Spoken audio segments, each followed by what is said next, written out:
बोला शेरा वाली माता की जय। मेरा चैनल का नाम है पूनम पटेल आरा। चैनल के प्यार दुलार आप लोग दीजिएगा और चैनल की मेरा आगे में बढ़ेगा। सब्सक्राइब करिएगा, लाइक करिएगा और कमेंट में भी लिखिएगा कि मेरा गीत कैसा लग रहा है। हर हर महादेव, जय माता जी।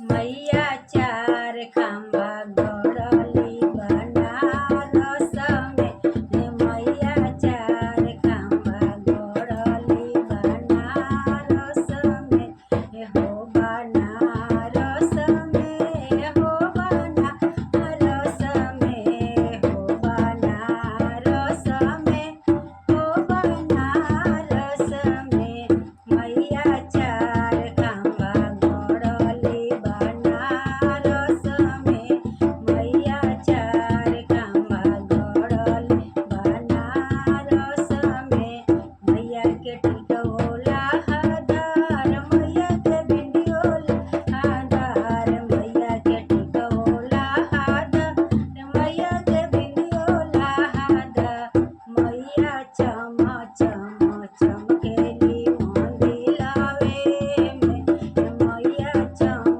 चम चमकेली मंदिलावे में, मैया चार खंभा गड़ली बनारस में, मैया चार खंभा गड़ली बनारस में, मैया के चुनरी लहदार, मैया के घोटोला हदार, मैया के चुनरी लहदार, मैया के घोटोला हदार, मैया चम चम चमकेली मंदिलावे में, मैया चम चम चमकेली मंदिलावे में, मैया चार खंभा गड़ली बनारस में, मैया चार खंभा गड़ली बनारस में, मैया के झुमका लहदार, मैया के नथियो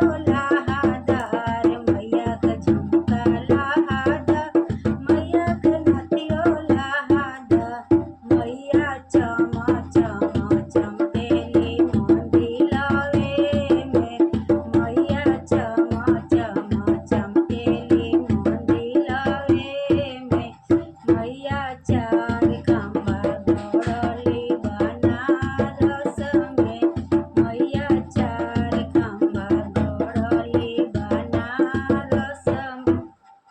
जय माता जी। मेरा अगर अच्छा लगेगा गीत तो सब्सक्राइब लाइक जरूर करिएगा, कमेंट में भी लिखिएगा। जय माता जी।